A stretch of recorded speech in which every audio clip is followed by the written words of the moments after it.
This time on Atheist Church Audit. Listen, today I'm not going to use the Bible for my sermon. I'm just going to kind of fly off the dome. Now, when the Bible talks about greeting one another with a holy kiss, don't be shy. Use a little tongue. Brother, if you've been going to this church for 3 weeks now and you haven't been baptized, you're walking in sin. Honestly, if you look at the Old Testament, tithing should be at least 40%. And the word in the Greek means bitch. I will now heal this man with my spittle.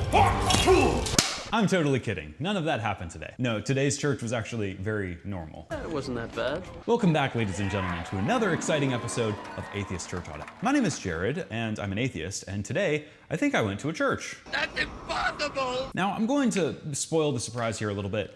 This church that I went to today is nothing crazy. It's nothing super out of the ordinary. However, the story surrounding my visit to the church today was really cool. So this channel has been growing at a kind of scary rate.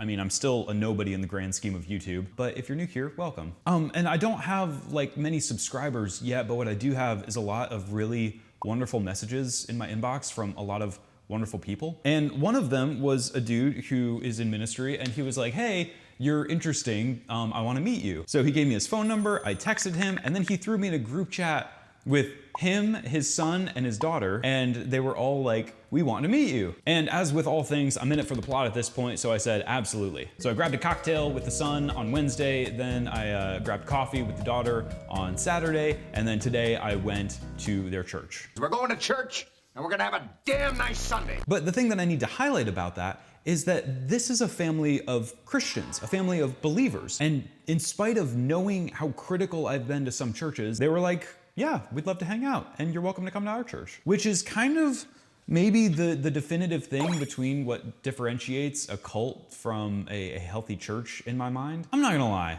That's a really good look, man. Knowing full well that I might come to your church and just blast the crap out of it, and you're still willing to say, yeah, but come on, give it a chance. That's really cool, and it's really deeply appreciated. So, the church that I was invited to today is Imago Dei in Raleigh. From what I've been told, Imago Dei is a Southern Baptist Convention adjacent church. I don't really know what that means, and I'm not going to pretend to, but I had a really good time at this church overall. I'll be super candid and upfront with this, that I tend to not love churches like this. This kind of genre of churches that fall into the Southern Baptist slash non-denominational slash Pentecostal-ish churches. But I gotta hand it to these people that they definitely seem to be kind of the cream of the crop within this sector of Christianity. Not to us, O Lord. Not to us, but to your name give glory. I think that the way that they did things here was really good. Now, probably the most critiquable part of this entire church is the sanctuary. I just straight up don't like these kinds of churches. It's almost like it's the mass-produced grayscale Airbnb equivalent of a church. Bland. Generic. Downright uninviting. We're the nation's #1 interior designers for Airbnbs. And especially just coming off of the high of coming back from a Greek Orthodox church, it just feels very shallow and commoditized. Now, this is a part of a larger discussion because there is constantly this conversation between Christians about, well, how much of it do we make this a sacred space and dump a lot of money in it versus, hey, how much does it just need to be a building that we all gather in? Baptists, Methodists, Pentecostals tend to lean heavy on, well, we're the church, so we don't need to invest a ton of money in a church space. And then on the other side, you have high church people who say, well, we are the body of Christ, but then why not also make it a representation of our love for God? And I think that there's balance there. There's extremes that can be had on both sides. When I was giving crap to the Mormons for how ugly their sanctuary was, oh my God, this is the ugliest building in the world. I want to die. Help, help, please send help. Gouge out my eyes. The retort that I got was, well, we're not trying to spend a lot of money on these sanctuaries, and we're not trying to manipulate your senses or your emotions into following the gospel. But if you take that to its logical conclusion, it almost seems like you could, be even more clinical with your sanctuaries. Like you could go out of your way to deprive yourself of any sense of joy or emotionality and only rely on the plain, straightforward reading of the text. And that seems kind of silly. You're a human, and humans have emotions caked in. Like, certainly it's not the end all be all, but you're a human with human needs and emotions and desires, and if you're cold during the service, you might not be able to focus as well. Or if there's kids crying throughout the service, you might not be able to focus as well. But then if you take that train of thought to its logical conclusion, well, oh my god, I can't focus without my caramel macchiato Foca Macchiato Deluxe too. You gotta have one of those in the service. Anyway, none of that matters. Let's talk about some more things that I really liked about this church. This was one of the most diverse churches that I've been to. There were people all across the rainbow here, and they were in leadership and on the praise team, and that's really good to see. I'm gonna guess that this church was 400 people, which to me, and in my personal preference, that should be like the upper cap of where a church should be. Now, the other thing, and I have to admit, I've given churches crap for this in the past, about, oh gosh, I can't figure out whether, who's the pastor here. They've got the lead pastor, the senior pastor, the vice president, executive, deluxe pastor. And this church, I looked on their website, they have 13 pastors. Oh. But for a church this size, I think that's a great thing. It's not a monolith under one guy, it's not a cult of personality, and all of those are great signs. The worship team was super talented. They had like 2 of everything for some reason. They had 2 keyboard players, 2 percussionists, and 2 acoustic guitars, which is a lot of sound. But also, I was on a praise team once, and I was very bad. But it kind of boosted my confidence getting to be on a praise team, and so I think the more people you can extend that joy and privilege to, the better. Who knows, maybe they were like preparing for a flood. 2 percussionists go on the ark, then 2 keyboard players, then 2 jazz saxophonists. Stupid. So the worship was good, the people were super friendly, and one other thing that I want to point out here, maybe this church has like an unfair advantage because I went with a friend and she introduced me to her whole friend group. So maybe I have just the perception that like, oh wow, all the people here are friends, even more so than usual. So maybe that's unfair, but they did seem like they were actually close and good friends here. Now, let's talk about the meat and potatoes of today's service, which was the sermon. Ladies and gentlemen, drum roll please. Now, I've been waiting for months to finally get to talk about this, and I've been waiting to hear those magical words said from the podium. Are you ready? Are you ready? Drum roll please. I was told I'm going to hell. Kind of. I don't know if it was ever like expressly stated like that, but there was a clear call to repentance there. That's right, ladies and gentlemen. He looked me square in the eye and said, "You goddamn sinner, you're gonna rot in hell where your mother is sucking." I'm kidding. That's not what happened. So let me back up. So the sermon today was preached by, he alluded to it. I think he's like an accountant with his day job and then a pastor whenever he can be. So I have a desk job. And in spite of a very banal career, he really gave it his all in the sermon, and it really showed. The passage that he was reading from was Psalms 136, I believe, which is a very beautiful psalm. Every stanza of the psalm is sandwiched between this line, "His love endures forever." So it starts off, "Give thanks to the Lord, for he is good. His faithful love endures forever. Give thanks to the God of gods. His faithful love endures forever. Give thanks to the Lord of lords. His faithful love endures forever." And it's like that for the whole psalm. And the pastor did a really good job of expositing those verses and then cross-referencing some passages in the New Testament. As Jordan Peterson likes to say, the Bible is a hyperlinked text. You can click around and find parallels and commonalities between this book and that book, New Testament, Old Testament, and that's really cool to see from the pulpit. And then, toward the end of his service, he calls me out. He looks me dead in the eyes and he says, "You son of wickedness." I'm kidding, that didn't happen. It was funny though, because there was a point in his sermon where he was like, "And if you're here today and you don't know Jesus," and I paused and I shoved the girl who brought me and I was like, "That's me, that's me." But so the pastor is reading through these passages and then at one point he says this. The first thing that you need to understand is that God's love is offered to you in his Son. And while his tender care is expressed to you in the fact that you breathe and the sun rises on you each day, apart from Christ, you are lost. And please notice what God does in the demonstration of his love. He judges his enemies. So God's deliverance of his people comes along with the judgment of those who oppose him. And if you do not know Christ this morning, you are still his enemy.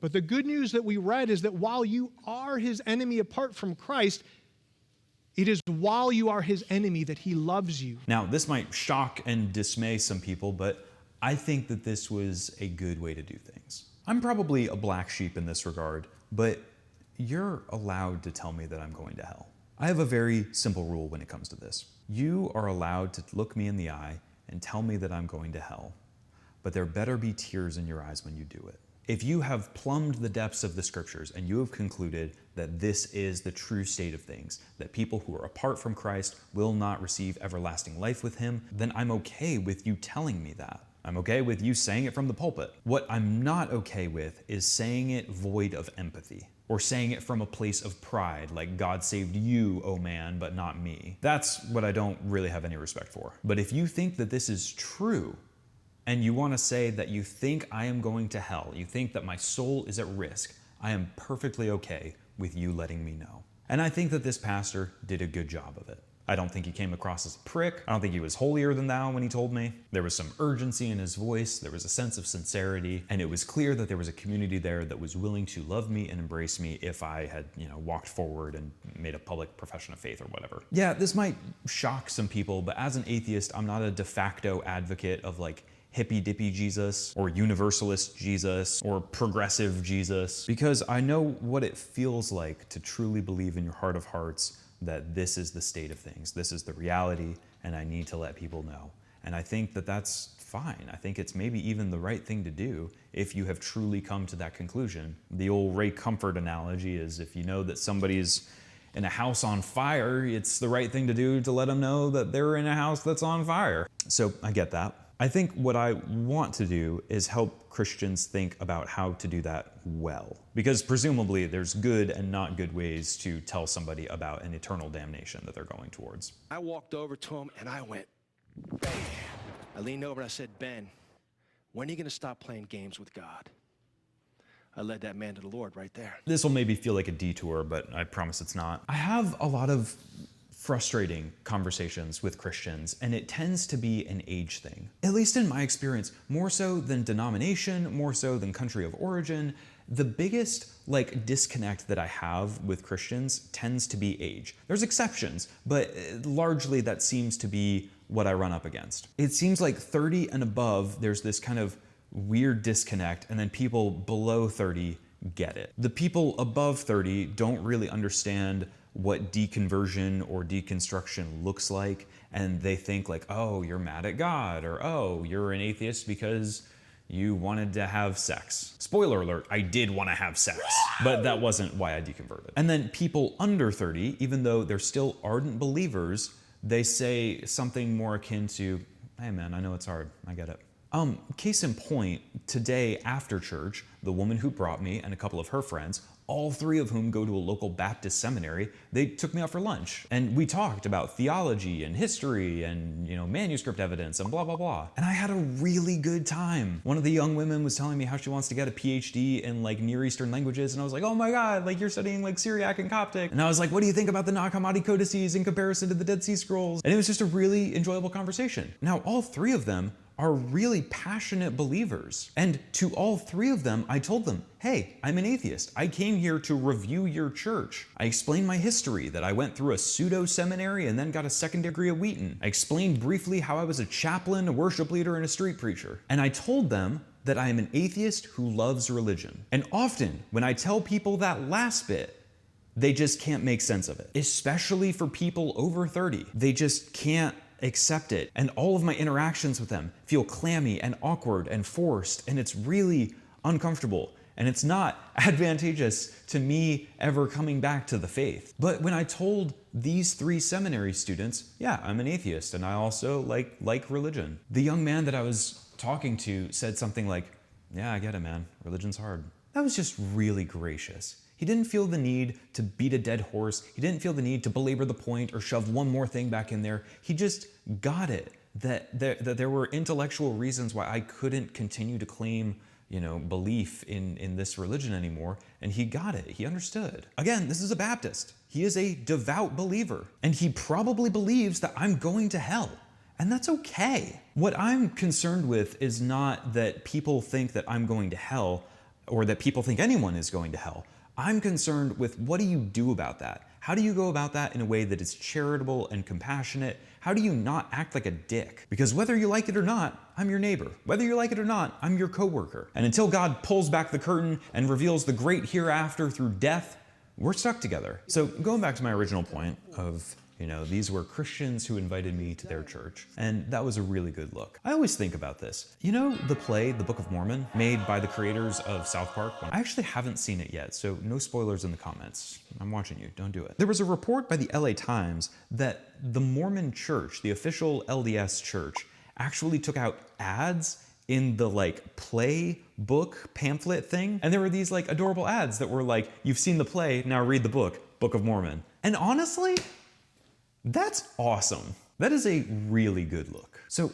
if you believe truly in your heart of hearts that my soul is at stake and you think that I am going to be damned, that's fine. If that's the conclusion that you've come to theologically, I get it. What I'm not okay with is somebody looking me in the eyes and pointing a finger at my chest and telling me I'm going to hell because I'm not like them. When it comes from a place of self-righteousness, when it comes from a place of bigotry, when it comes from a place of just, I don't like this guy and screw him and he can rot in hell for all I care, that's what I don't have any patience for. But if when you tell me I'm going to hell, it makes your heart sink, I'm okay with that. Now, I should be clear, I am not speaking for all atheists here. I would get crucified if I said this in most atheist circles, because for them, they just think it's bullshit and they're annoyed. But I get it. I get it. I mentioned this in another video recently, but the Mormon missionaries that I met with, I'm sorry, LDS. God, I'm sorry. I know that President Nelson doesn't like the term Mormon, but it's so easy. It's so much easier than LDS. It's like when somebody, comes to you and tells you that their pronouns are like Zed. It's just a little difficult, guys, and you chose this for yourselves. So anyway, when I met with the LDS missionaries a few months back, I went to church with them probably after the first time that I met with them one-on-one. I met with them the first time, had a really bad experience at their church, and I posted a video about it. Then between, I think, the second and third time that we met, they had seen the video. They had seen the way that I had blasted their church, that I had slandered them, that I have, cussed at them, and cussed at their church, not these missionaries in particular. And you know what their response was? You're welcome back anytime. And they continued to meet with me 2 or 3 more times after that. I spent 5 or 6 hours talking to those girls. And they never convinced me. They never persuaded me that Joseph Smith possessed the restored version of the gospel of Jesus Christ. But the fact that they were willing to turn the other cheek when I had slandered them, that was a really good look. And I don't think I'm going to be converting to, what do you call it now? LDS-ism? Become a convert to the Church of the Latter-day Saints of Jesus? I don't know. Become Mormon. I'm just going to say it. Just become Mormon. That's offensive. But assuming that I'm not going to become a Latter-day Saint anytime soon, I think I would rather live in a world where I get along well with those women and give them the respect that they deserve, and that we also live in a world where we can all become friends, even if you think that I'm going to hell. So I don't know. That's my hot take. But overall, this was a pretty solid place. This is a pretty good church. I think that there are churches who are doing it much worse than this. But before I go, there's one point of order that I need to bring up. One point of contention that I need to blast this church for. In the men's restroom, there was no dividers at the urinals. I know you guys are brothers in Christ, but I ain't trying to see that. Not my vibe. That wraps up another Atheist Church Audit. My name is Jared. I'm an atheist. Go to church.